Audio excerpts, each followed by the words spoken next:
जय हिंद साथियों, आप लोगों का हमारे इस प्लेटफॉर्म पर मोस्ट वेलकम है। आज हम लोग मैट्रिक का 10th का बिहार बोर्ड का साइंस का जो हम लोग सारे ऑब्जेक्टिव देखने वाले हैं। जो एमसीक्यू बनेंगे वो बहुत ही इम्पोर्टेंट एमसीक्यू होने वाला है। इसको देखिए और इसको देख करके जाइए, आपका सारा एमसीक्यू बन जाएगा। पहला चैप्टर है, ये हम बायोलॉजी का है, सारा बायोलॉजी का एमसीक्यू करने जा रहे हैं सारे चैप्टर को, तो ध्यान से देखिएगा। जीव विज्ञान से रिलेटेड है। पहला चैप्टर का नाम है जैव परकड़म। जैव परकड़म। मृत जीवी पोषण में भोजन का पाचन कहाँ होता है? तो मृत जीवी में भोजन का पाचन कोशिका के बाहर होता है। ऑप्शन क सही है। जैव परक्रम के अंतर्गत कौन आता है? तो देखिएगा, जो जैव परक्रम आता है इसमें पोषण, शोषण, उत्सर्जन तीनों आते हैं, तो ऑप्शन डी सही है। निम्न में से कौन सा पोषण की विधि है? तो पोषण में शोषण स्वपोषण भी होता है और परपोषण भी होता है। तो और इसमें क्या कह रहा है कि क और ग दोनों होगा, तो ऑप्शन नंबर डी सही है। पोषण में स्वपोषण और परपोषण दोनों होता है, ऑटोट्रोफ हेटेरोट्रोफ दोनों होता है। पर्णहरित का मुख्य कार्य क्या है? पर्णहरित का मुख्य कार्य प्रकाश ऊर्जा को अवशोषित करता है। ये प्रकाश ऊर्जा को क्या करेंगे? अवशोषित करेंगे। रसायन स्वपोषण के अंतर्गत मुख्यतः कौन आते हैं? तो अहरित बैक्टीरिया आते हैं। रसायन स्वपोषण के अंतर्गत मुख्यतः कौन आते हैं? क्या कौन आते हैं? तो अहरित बैक्टीरिया आते हैं। गौ सही है। स्वपोषी पोषण के लिए आवश्यक है, तो क्या आवश्यक होंगे? कार्बन डाइऑक्साइड, क्लोरोफिल और सूर्य का प्रकाश। और इसका ऑप्शन नंबर डी सही है। इसका ऑप्शन नंबर डी सही होगा। निम्न में से परजीवी पादप का उदाहरण है, तो परजीवी पादप का उदाहरण क्या हो जाएगा? कसकुटा जो है एक परजीवी पादप है।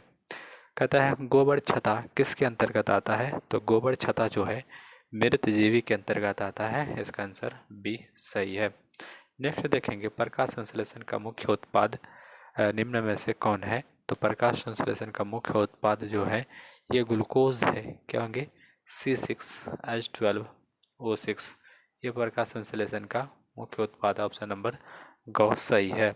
स्टोमाटा का मुख्य कार्य क्या है? तो देखिएगा, स्टोमाटा का मुख्य कार्य क्या होगा? ये ऑक्सीजन का जो अवशोषण और कार्बन डाइऑक्साइड का निष्कासन करता है। CO2 का निष्कासन और ऑक्सीजन का अवशोषण करता है, जल का निष्कासन करता है। इस ऑप्शन नंबर डी सही है। स्टोमाटा के किस कोशिका में क्लोरोफिल पाया जाता है? तो क्लोरोफिल द्वार कोशिका में पाया जाता है। किसमें? द्वार कोशिका में पाया जाता है। वायुमंडल में सामान्यतः CO2 पाया जाता है। कितनी क्वांटिटी का वायुमंडल में कार्बन डाइऑक्साइड होता है? तो 0.03% होता है। 0.03%। छाया में पनपने वाले पौधे को क्या कहते हैं? छाया में इसको बोलते हैं सियोकाइट्स। हेलियोफाइट्स जो है, ये हेलियोफाइट्स जो लवणीय है, लवण होता है या साल्ट होता है, उसमें हेलियोफाइट्स होता है। हेलियोफाइट्स। कहता है छोटे बच्चे में कुल कितने दांत होते हैं? तो छोटे बच्चे में जो दांत होते हैं 20 दांत हो रहे हैं।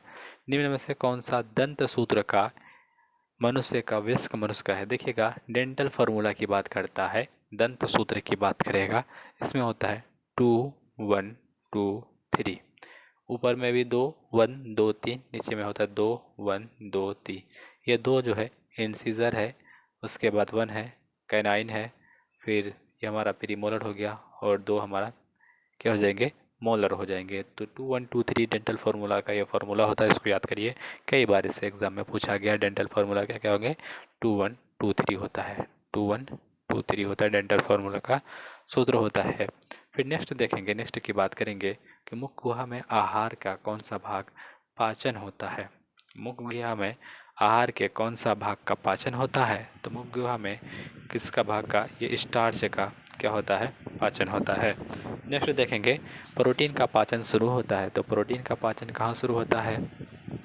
ये अमाशय से शुरू होता है प्रोटीन का पाचन। अमाशय में क्या कहता है? अमाशय में कौन सा अम्ल स्रावित होता है? तो हाइड्रोक्लोरिक अम्ल अमाशय में स्रावित होता है। ख इसका सही आंसर है। फिर नेक्स्ट बात करते हैं, नेक्स्ट क्वेश्चन क्या कह रहा है? प्रोटीन का पाचन शुरू होता है, तो प्रोटीन का पाचन कहाँ से शुरू होता है? अमाशय से शुरू होता है। ऑप्शन नंबर 17 का ऑप्शन नंबर ख सही है। अमाशय में कौन सा अम्ल स्रावित होता है? अमाशय में हाइड्रोक्लोरिक एसिड स्रावित होता है। विलाई का मुख्य कार्य क्या होता है? विलाई क्या मुख्य कार्य करता है? पचित भोज्य पदार्थ का अवशोषण करता है। पचित भोज्य पदार्थों को क्या करेंगे? अवशोषण करेंगे। फिर कहते हैं निम्न से कौन अवशेषीय अंग है? तो अवशेषीय कौन सा होंगे? अपेंडिक्स। ये कैसे अंग? अपेंडिक्स जो है ये अवशोषी अंग है। ऊर्जा की मुद्रा किसे कहते हैं? ऊर्जा की मुद्रा किसको कहेंगे? एटीपी को कहते हैं ऊर्जा की मुद्रा। एटीपी को ऊर्जा की मुद्रा कहा जाता है। श्वसन की कौन सी प्रक्रिया कोशिका द्रव्य में होती है? तो ये ग्लाइकोलाइसिस की प्रक्रिया होती है। कौन सी प्रक्रिया होगी? ग्लाइकोलाइसिस की प्रक्रिया होती है। इथाइल अल्कोहल किस प्रकार के शोषण में बनता है? तो एथाइल अल्कोहल अवायवीय शोषण में बनता है। कैसा शोषण? अवायवीय शोषण। किण्वन में कौन सी प्रक्रिया नहीं होती है? तो क्रेब्स चक्र नहीं होता है। किण्वन में कौन सी प्रक्रिया नहीं होती है? क्रेब्स चक्र नहीं होता है। किण्वन के फलस्वरूप कितने एटीपी का निर्माण होता है? तो ये हो जाएंगे 2 एटीपी का निर्माण होगा। किण्वन के फलस्वरूप कितने एटीपी का निर्माण होगा? 2 एटीपी का निर्माण होगा। चूने के पानी में CO2 की उपस्थिति में कैसा हो जाता है? तो दूधिया हो जाता है। ये क्वेश्चन पूछा हुआ है BSCB में। ये कैसा हो जाता है? तो दूधिया हो जाता है। चूने के पानी में कार्बन डाइऑक्साइड जब बहाया जाता है तो क्या हो जाता है? उसकी उपस्थिति में दूधिया हो जाता है। पुराने जड़ों में श्वसन प्रक्रिया कैसे संपन्न होती है?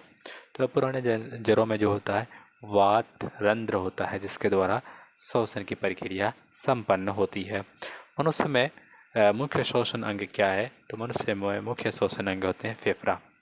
अब बोलते हैं क्या कहता है 29 नंबर, अवशिष्ट वायु निम्न में से कौन से मार्ग द्वारा बाहर निकलता है? तो और देखिएगा सबसे पहले कहाँ जाती है? वायु कोष्ठिका, श्वसनी, श्वास नली, गरसनी, नासिकारंध्र, फिर बाढ़ हो जाती है।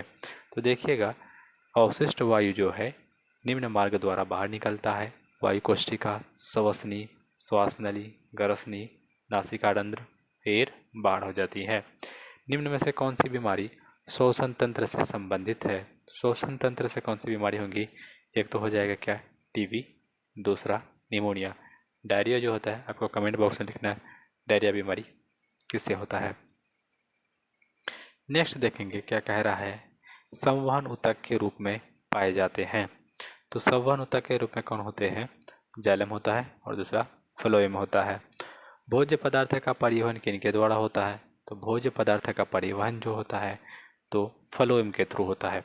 और इसी तरह जल का परिवहन जाइलम, जौ से जल, जौ से जाइलम। वाष्पोत्सर्जन के लिए उत्तरदायी होता है। तो इसके लिए क्या उत्तरदायी होंगे? इसके लिए पत्ती उत्तरदायी होंगे वाष्पोत्सर्जन के लिए। वाष्पोत्सर्जन में जल के निष्कासन को प्रदर्शित करना क्या है? काफ़ी आसान है। जल तथा लवणों का परिवहन हमेशा कैसा होता है? जल तथा लवण जो होता है हमेशा यूनिडायरेक्शनल होता है। ऊर्जा का भी प्रवाह यूनिडायरेक्शनल होता है, एक दिशीय होता है। जल तथा लवण का प्रवाह एक दिशीय। लाल रक्त कोशिकाओं का कब्रगाह और ब्लड बैंक स्प्लीन को कहा जाता है, प्लीहा को कहा जाता है। फिर देखेंगे सिरा आलिंद छिद्र को क्या कहते हैं? तो इसको कहते हैं पेसमेकर। क्या बोलेंगे? ऑप्शन नंबर ख, पेसमेकर बोलते हैं। उच्च रक्तचाप की अवस्था को क्या कहते हैं? उच्च रक्तचाप की जो अवस्था को हाइपरटेंशन कहते हैं। क्या बोलेंगे? हाइपरटेंशन। ब्रेन हेमरेज का मुख्य कारण है, ब्रेन हेमरेज का क्या बोलते हैं? हाइपरटेंशन। ब्रेन हेमरेज का मुख्य कारण हाइपरटेंशन। मछलियों में उत्सर्जित पदार्थ क्या है? मछलियों में उत्सर्जित पदार्थ जो है अमोनिया होता है। कौन होता है? अमोनिया होता है। तो 40 का ऑप्शन क सही है। यूरिया का निर्माण होता है, यूरिया का निर्माण कहाँ पे होता है? यकृत में होता है, लीवर में होता है। कहाँ पे होता है? लीवर में होता है। फिर कहता है प्रोटोजोआ अवशिष्ट पदार्थ का निष्कासन कैसे करता है? तो ये विसरण के थ्रू करता है। किसके थ्रू करता है? विसरण के थ्रू करता है। मनुष्य में मुख्य उत्सर्जी अंग का नाम बताइए। तो मुख्य उत्सर्जी अंग का नाम है वृक्क। मनुष्य में मुख्य उत्सर्जी अंग का नाम क्या है? वृक्क है। क्या हो जाएंगे? ख सही है।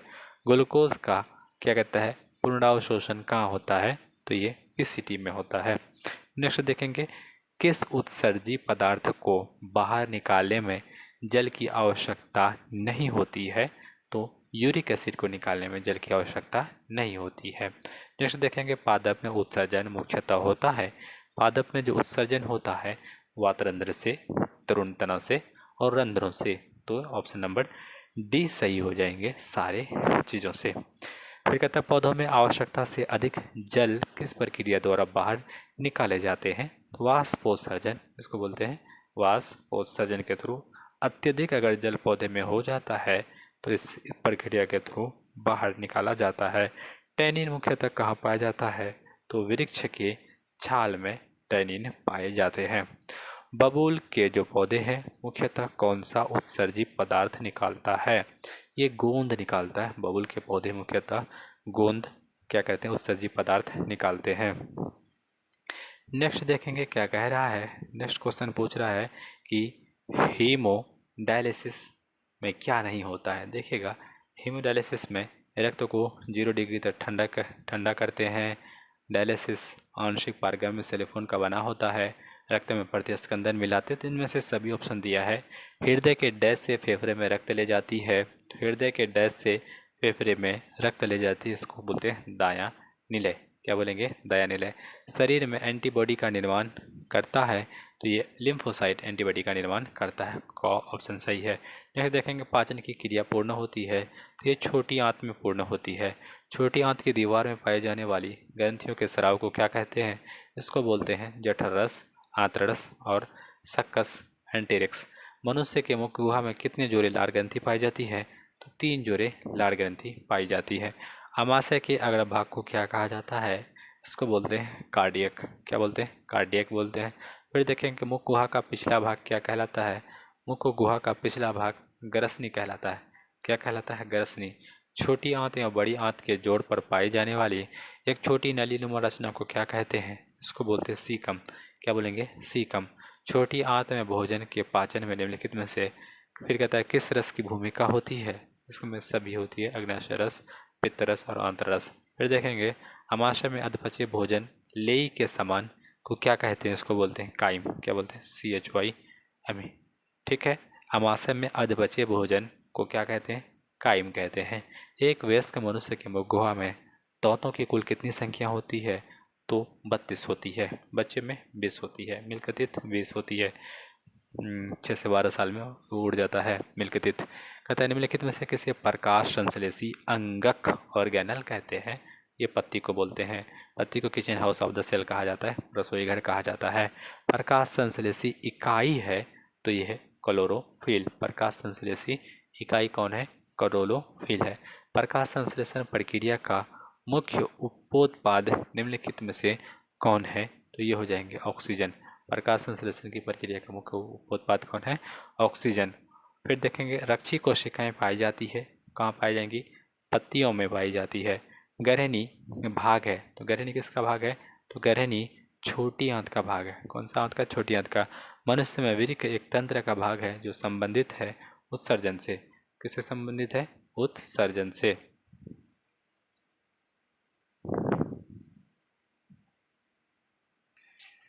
अब देखिएगा बहुत सारा क्वेश्चन पूछा है। देखिएगा ये यहाँ पे लिखा हुआ है BSEB 2012 में पूछा हुआ क्वेश्चन है कि पादप में जाइलम उत्तरदायी होता है। जौ से जाइलम, जौ से जल का वहन क्या करेगा? जल का परिवहन करेगा, ट्रांसपोर्टेशन करेगा। पाइरुवेट के द्विखंडन से यह कार्बन डाइऑक्साइड जल तथा ऊर्जा देता है। यह क्रिया क्या कहलाती है?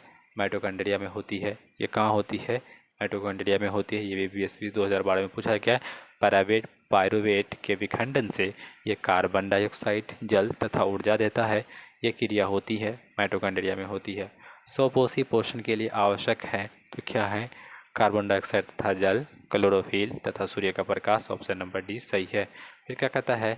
निःशोषण, निश्वास द्वारा वायु कहता है निश्वास द्वारा निकली वायु में रहती है, जिसमें कार्बन डाइऑक्साइड रहती है।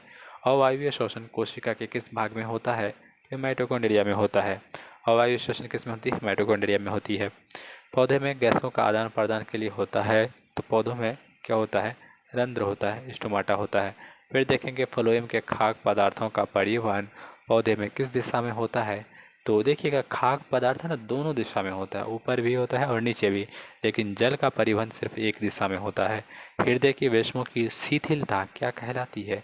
इसको बोलते हैं डायस्टॉल्स। क्या बोलेंगे? डायस्टॉल्स। निम्नलिखित में से कौन अमीनो अम्ल के विखंडन से बनता है? तो अमीनो अम्ल के विखंडन से अमोनिया बनता है, NH3 बनता है। रेजिन किस पौधे का उत्सर्जी पदार्थ है? तो रेजिन जो होता है ये चीड़ का उत्सर्जी पदार्थ है। वृक्क किस जैव प्रक्रम का हिस्सा है? तो वृक्क जो होता है उत्सर्जन का जैव प्रक्रम का हिस्सा है। रसायन स्वपोषण के लिए निम्न में से कौन अकार्बनिक पदार्थों की आवश्यकता होती है? इनमें से सभी। इनमें से कौन प्रकाश स्वपोषी हैं? तो देखिएगा हरे पौधे और कुछ प्रोटीन। फिर क्या कहता है अवशिष्ट भोजी का कौन सा उदाहरण है? ये केचुआ जो है अवशिष्ट भोजी का उदाहरण है। प्रकाश संश्लेषण के समय निष्कासित ऑक्सीजन आता है, ये कहाँ से आएंगे? ये पानी से आते हैं। ग्लूकोज का निर्माण होता है, ग्लूकोज का निर्माण कब होंगे? अप्रकाशिक अभिक्रिया में ग्लूकोज का निर्माण होंगे। कहता है प्रत्येक आंतरिक कोशिका में लगभग कितने विलाई होते हैं? तो ये 3000 विलाई होते हैं। नेक्स्ट देखेंगे फैटी अम्ल और ग्लिसरॉल का अवशोषण होता है लैक्टिक एसिड के द्वारा। क्या होता है? अवशोषण होता है। फिर देखेंगे हम क्या कहते हैं अवायवीय शोषण में डैश एटीपी का निर्माण होता है। तो अवायवीय शोषण में 2 एटीपी का निर्माण होता है, जबकि वायवीय शोषण में 38 एटीपी का निर्माण होता है। यहाँ पे दिया 36, तो लिखिएगा 36 एटीपी का निर्माण होता है। पुराने जड़ों में मूल रोमों का अभाव होता है, फिर ये शोषण के लिए गैसों का आदान प्रदान कैसे करते हैं? तो ये वात रंध्र जो होता है इसके द्वारा होता है। ट्रेकिया श्वास नली में कितने ट्रेक्यूल्स के रंग होते हैं? 16 से 12। नेक्स्ट देखेंगे फेफड़ा का आकार होता है। तो फेफड़ा कैसा आकार का होता है? शंकु आकार होता है। फेफड़ा कैसे आकार का होता है? शंकु के आकार का होता है। मूल डोमों के द्वारा जल का अवशोषण किन विधि द्वारा होता है? तो जल का अवशोषण जो होता है ये कौर ख विसरण के थ्रू भी होता है और परासरण के भी थ्रू होता है। निम्न में से किस में खुला परिवहन तंत्र पाया जाता है? तो तेलचट्टा जो है इसमें खुला परिसंचरण तंत्र पाया जाता है। निम्न में से न्यूट्रोफिल में किस प्रकार का केंद्रक पाया जाता है? तो न्यूट्रोफिल में बहुपाली केंद्रक पाया जाता है। इनमें से रक्त बैंक के नाम से जाना जाता है। रक्त बैंक किसको बोलते हैं? प्लीहा को बोलते हैं, स्प्लीन को बोलते हैं। एक हृदय एक चक्र में कितना समय लेता है?